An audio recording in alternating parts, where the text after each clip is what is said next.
అన్న ఈ రోజైతే మీరైతే ఇంత పెద్ద ధర్నా చేస్తూ ఉన్నారు, దానికి గల కారణాలు ఏంటి అన్న? ఒకటి, ఈ కాంగ్రెస్ ప్రభుత్వం వస్తే గత ప్రభుత్వంలో జరిగిన నిరుద్యోగులకు అన్యాయాలు ఏ ఉంటాయి అయిపోతాయి అనుకున్నాం. అన్యాయాలు ఏం జరిగినాయంటే, వాళ్ళు ఏదైతే ఈరోజు కాంగ్రెస్ పార్టీ ఎన్నికలప్పుడు మాకు చేతికిచ్చి పిఆర్సీ కమిటీ అనేది మాకు తెలుసు, దాన్ని వాళ్ళు చేతులు పట్టుకొని ప్రచారాస్త్రంగా ఉపయోగించుకున్నారు. పిఆర్సీ కమిటీలో 2 లక్షల ఉద్యోగాలు ఖాళీ ఉన్నాయని చెప్పారు, వాటినే నింపుతామని చెప్పారు. మేము కూడా ఎందుకు నమ్మినామంటే పిఆర్సీ కమిటీ అనేది వాస్తవం, వీళ్ళు చెప్పేది వాస్తవం, నింపుతారు చిత్తశుద్ధితో అని నమ్మి మేము ఎన్నికలలోకి వెళ్ళి ప్రచారం చేసినాం. ఈరోజు రేవంత్ రెడ్డి గారు ఏమంటున్నారు, ఈ ప్రభుత్వాన్ని కూల్చాలని కొంతమంది ప్రయత్నం చేస్తున్నారు, మేము మానవ బాంబులు అవుతామని చెప్తున్నాడు. అయ్యా, నీ ఎమ్మెల్యేలు ఆడ రిజల్ట్ వస్తుంటే కొద్దిగా అటు ఇటు అయితే అయితే వెళ్ళిపోతారు, నీ ఎమ్మెల్యేలు గోడ దూకుతారు. మేము నీ తరపున వెళ్ళి ప్రచారం చేసినాం, ఇంటింటికి గడప గడపకి వెళ్ళి కాళ్ళు పట్టుకున్నాము. నీ ఎమ్మెల్యేలు పోతే ఇదే బీఆర్ఎస్ కూడా అంగొస్తే మమ్మల్ని రాట్లు దింపుతారని చెప్పేసి నీ ఎమ్మెల్యేలు అమ్ముడుపోవద్దని ఆడ కౌంటింగ్ జరుగుతుంటే, ఎక్కడ మన ఈడ ఏవీ కాలేజ్ పక్కన దిష్టి బొమ్మ తీసుకొని పోయి 144 సెక్షన్ ఉంటే, ఎమ్మెల్యేలారా మీరు గనక పార్టీ మారి జంప్ అయితే నైటుకు క్యాంపు రాజకీయాలలోకి వెళ్తే చెప్పుల దండ వేస్తామని దిష్టి బొమ్మ వేసుకొని ఈ విధంగా దిష్టి బొమ్మ కేసు పెట్టినాం. మా ప్రభుత్వం అని ఎందుకు మేము కొట్లాడిన కాంగ్రెస్ రావాలి, అంగు రావద్దు, అంగు వస్తాయి బీఆర్ఎస్ వస్తే బోకర్ మాటలని అన్నాం. ఈరోజు ఇప్పుడు నీకు సోయ వచ్చిందని ఆ పార్టీని మారుస్తారు, కూలుస్తారని అది మాకుంది, ఇది మా ప్రభుత్వం. కాకపోతే మేము అధికారంలో లేము, మేము జీవో చేసే స్థాయిలో లేము, మేము నింపే స్థాయిలో లేము. కానీ మేము కింద ఉండి మా భుజాల పైన మేము బాధ్యత పెట్టుకొని మిమ్మల్ని కుర్చీలో కూర్చోబెట్టినాం. మా కాళ్ళ మీద మా భుజాల మీద ఎక్కించుకొని నిన్ను కూర్చోబెట్టితే వాళ్ళు నువ్వు చేసేదేముంది, పోస్టులు పెంచలేదు.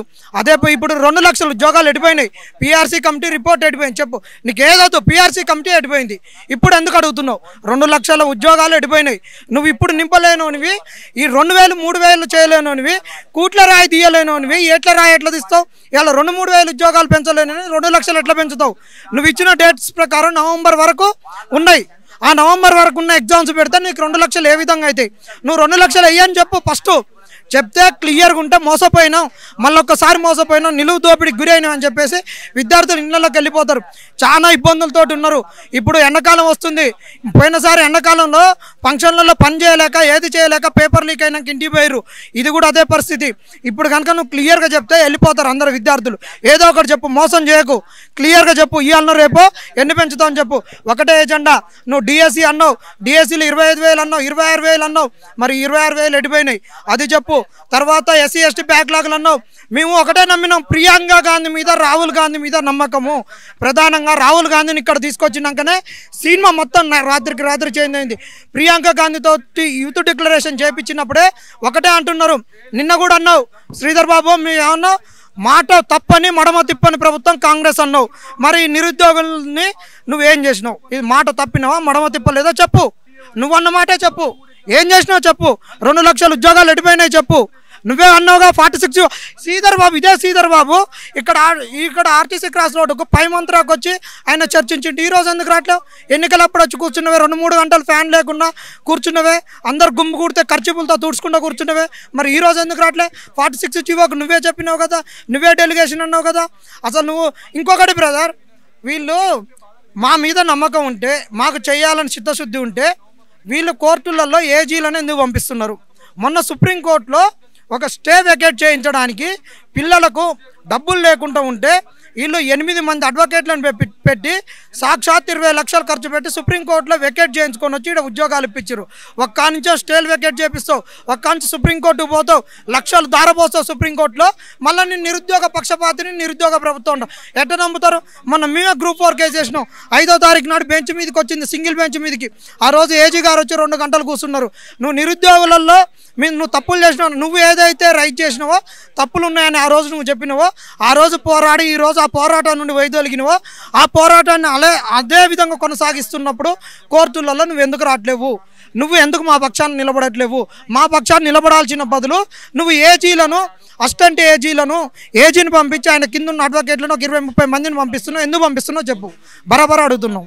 అన్న ఇదే అంశం మీద అశోక్ సార్ ధర్నా చేస్తాడు 3 రోజుల నుండి, ఆయనకి ఇంతవరకు కూడా ఏం సమాధానం ఇవ్వలేదు గవర్నమెంట్. ఎలా చూడొచ్చు? ఇప్పుడు అశోక్ సార్ చేయొచ్చు, ఇంకెవరైనా చేయొచ్చు, ఏదైనా చేయొచ్చు, ఏ ఎజెండా ఏదైనా ఉండొచ్చు, ఏదైనా కావచ్చు. కానీ అశోక్ సార్ లేవనెత్తిన సమస్య వాస్తవం కాదా? అశోక్ సార్ కొత్త సమస్య లేవనెత్తలేదు కదా. నువ్వు చెప్పిన అంశాలు నెరవేరట్లేవని అశోక్ సార్ తీసుకొచ్చిండు. ఆయన ఒకతను ముందుకొచ్చిండు. కానీ ఆ సమస్యలను ఎందుకు స్పందించట్లేదు నువ్వు? ఖచ్చితంగా స్పందించాలి కదా. ఒక వ్యక్తి అమర్ నిరాహార దీక్షకు పోతుండు అంటే నువ్వేం లాభం? నువ్వు మా ప్రభుత్వం అన్నాక మమ్మల్ని చంపుతందుకు మా శవాల మీద పేలాలు, మళ్ళీ ఎంపీ ఎలక్షన్ అప్పుడు మా శవాల మీద పేలాలు ఎరక తింటావా? ఏమిటికి చెప్పు? మా అమ్మ నాన్నలు అడిగిర్రా ఫ్రీ కరెంట్ కావాలని? మా అమ్మ నాన్నలు పింఛన్లు అడిగిర్రా? మా అమ్మ నాన్నలు ఏమడిగిర్రు? తల్లిదండ్రులు ఏమడిగిర్రు? ఈ నిరుద్యోగ ప్రభుత్వం, ఈ నిరుద్యోగ ప్రజలకు తల్లిదండ్రులు ఏమడిగిర్రు? ఈ తెలంగాణ సమాజం ఏమడిగింది? ఉద్యోగాలు అడిగిర్రు. పెద్ద పెద్ద కాంట్రాక్టులు కాదు, వాటిని చిన్న చిన్నగా చేసి వీళ్ళకు ఈ ఉద్యోగాలు రాని వాళ్ళకు ఆర్థిక స్వావలంబన కొరకు చేయమని చెప్పారు. నువ్వు ఉద్యోగాలు ఇవ్వట్లేవు. నువ్వు మేనిఫెస్టోలో ఎన్ని పెట్టినావు? వీళ్ళకు లోన్లు ఇస్తున్నావు, 5 లక్షల లోన్లు అన్నావు, ఇంట్రెస్ట్ ఫ్రీ లోన్లు అన్నావు, వీళ్ళందరికీ కాంట్రాక్టులు ఇస్తున్నావు, ఎన్నో చెప్పినావు. అసలు ఉద్యోగాలు నింపట్లేవు. నువ్వు పిఆర్సీనే నింపట్లేవు, పిఆర్సీ కమిటీ రిపోర్ట్లే. వీళ్ళకు మొన్న ఉద్యోగాలు ఏంటంటే రేపు పోలింగ్ బూతులలో వీళ్ళు ఈవీఎంల దగ్గర ఉంటారని ఈరోజు పిఆర్సీ ఇచ్చినావు, డిఏ అన్నావు. మన నిరుద్యోగులకు ఉద్యోగాలు ఎందుకు? అసలు నీకేం పోతుంది భయ్? అసలు నిరుద్యోగులు లేని ప్రభుత్వం ఎట్లా నడుపుతావు? ఉద్యోగాలు లేకుండా ఎట్లా నడుపుతావు? ఎట్లా గుడ్ గవర్నెన్స్ ఇస్తావు? ఎట్లా మంచిగా నడుపుతావు? ఇది ఓట్ల కోసం ఆడుకున్న నాటకం అని చెప్పచ్చా? గతంలో ఓట్ల కొరకే కదా. ఇప్పుడు 4 నెలలు సంవత్సరం అన్నావు, సంవత్సరానికి 12 నెలలే ఉంటాయి. 12 నెలలు 4 నెలలు అయిపోయినాయి. మేము నీ మీద నీ ప్రభుత్వాన్ని కూల్చాలనంటే నీ కాంగ్రెస్ నాయకులు రాకముందే ఈ దొంగలు జారిపోతారు, గోడ దూకుతారని దిష్టి బొమ్మ తలగబెట్టిన. 144 సెక్షన్ ఉన్న తలగబెట్టిన. నీ దిష్టి బొమ్మ నీ ఎమ్మెల్యేలకు మారొద్దని మా ప్రభుత్వాన్ని ఈరోజు నీ ప్రభుత్వాన్ని కూల్చడానిక, నీ ప్రభుత్వాన్ని నిర్కాస పెట్టడానిక, నీ ప్రభుత్వం ఆర్థిక వ్యవస్థ ఉంది ఎట్లా మాకు తెలియదా? మేము ఒకటే అంటున్నాం, 1 సంవత్సరం నువ్వు ప్రీబీస్ నాపో. మా తల్లిదండ్రులు ఈ తెలంగాణ సమాజం మొత్తం కూడా ఓపిక పడతారు.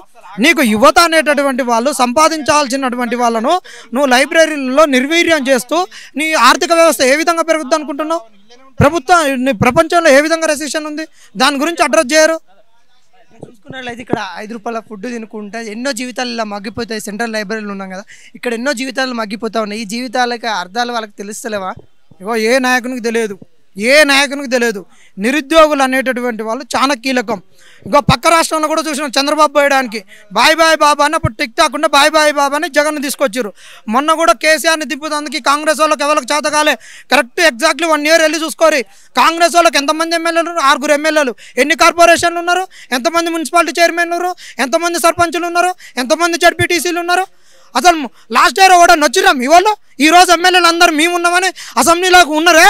ఏనాడన్నా మీరు ధర్నాలోకి వచ్చిర్రా? ఏ రోజన్నా మీరు కేసులోకి వచ్చిర్రా? ఈ ప్రభుత్వం రాదు, కాంగ్రెస్ వచ్చింది, జవసత్వాలు లేవని ఊకున్నారు. ఒక 4-5 తప్పితే వాళ్ళని ఉన్నారా నీ కాంగ్రెస్ వాళ్ళు? నిరుద్యోగులు భుజాన్ని వేసుకున్నారు. నిరుద్యోగులు అనేటటువంటి వాళ్ళు పొలిటికల్ ఎజెండాలు, పొలిటికల్ ప్రామిసెస్ ఎప్పుడు అన్ని పార్టీలు ఫెయిల్ అవుతాయి బ్రదర్. ఆ పొలిటికల్ ప్రామిసెస్ను భుజాన్ని వేసుకొని పబ్లిక్లోకి తీసుకుపోయి ప్రభుత్వం పైన యాంటీ కంపెన్సీని క్రియేట్ చేసి దాన్ని ఇంకొక ప్రభుత్వానికి, ప్రతిపక్షానికి ఓటుగా కన్వర్ట్ చేయగలిగినటువంటి వాళ్ళు నిరుద్యోగులు. అది చేసింది నిరుద్యోగులు చేసిర్రు. అది గత ఎన్నికలకు ముందు 6 నెలల్లోనే టర్న్ అయిపోయింది. ఎగ్జాక్ట్లీ గ్రూప్ 2 పోస్ట్ పోన్ కాంచే టర్న్ అయింది. అది అంచెలంచెలుగా యాంటీ ఇన్కంబెన్సీని పెంచుకుంటూ వచ్చిర్రు. నిరుద్యోగులు సోషల్ వారియర్గా పనిచేసారు. నేను నా సొంతంగా ఎన్ని చేసిందో చూడండి. అసలు బీఆర్ఎస్కు భయపడకుండా సూర్యాపేట జిల్లాలో బీఆర్ఎస్ హటావో అని గ్రూపును పెట్టిన. వీళ్ళు పెట్టిరా? ఈ కాంగ్రెస్ వాళ్ళకి ఆ దమ్ముందా? బీఆర్ఎస్ హటావో అని కూడా నడిపిండా? చూడండి, సూర్యాపేట జిల్లా బీఆర్ఎస్ హటావో అని పెట్టిన. ఇలా పెట్టిన పోస్టులు చూడండి. మా సొంతంగా అన్ని క్రియేట్ చేసుకొని పెట్టినాం. వీళ్ళ మొఖాలకి ఇల్లున్న ఈ బీఆర్ఎస్ ప్రభుత్వం పైన యుద్ధాన్ని ప్రకటించారా? ఇలా రోజు ఎవడూ ప్రకటించలేదు. ఈరోజు మేము చూడండి, ఇది నా ఊళ్ళో కట్టిన బీఆర్ఎస్ నాయకులారా, మీరు వీటికి సమాధానం చెప్పి రమ్మని. ఇదే దామోదర్ రెడ్డి గారి మీద చూడండి, ఆ రోజు ఏం పెట్టినాం? ఇది జగదీశ్వర్ కోట్లు ఇగో ఆస్తులు అమ్ముకొని ఎన్నికలలోకి వస్తుండే దామోదర్ రెడ్డి 20,000 కోట్లు సంపాదించిండు జగదీశ్వర్ రెడ్డి. మేము ఇట్లా ప్రాణాలకు తెగిడిచి ఆ ప్రభుత్వం కేసులు పెడుతుందని తెలిసినా కూడా భయపడి మేము చేసినాం. అన్నిటిని మేము క్రియేట్ చేసినాం. ఈ ప్రభుత్వానికి నిలబడ్డాం. ఇవన్నీ మేము క్రియేట్ చేసింది. మీరు చేసిర్రా? మీ సోషల్ మీడియాకి దిక్కు దివాన్ ఉందా? లాస్ట్ మూమెంట్లో మీకు సజెస్ట్ చేస్తే స్టేట్ సోషల్ మీడియాను ఎంపవర్ చేసుకున్నారు. మీకు ఏమైనా మండలాల్లో సోషల్ మీడియా స్ట్రాంగ్ ఉందా? నియోజకవర్గాలలో స్ట్రాంగ్ ఉందా? ప్రతి ఒక్క నిరుద్యోగి వాళ్ళ ఎంత స్థాయి ఉందో వాళ్ళ స్థాయికి తగ్గట్టు చేసిర్రు. ఈరోజు మళ్ళీ మీతోటి ఏమైంది? ఏం కాదు నిరుద్యోగులు అనుకుంటే అంతే ఉంటుంది. తర్వాత ఏం చూపించాలనో కింద మీద అయినాక మీకు అర్థమవుతుంది.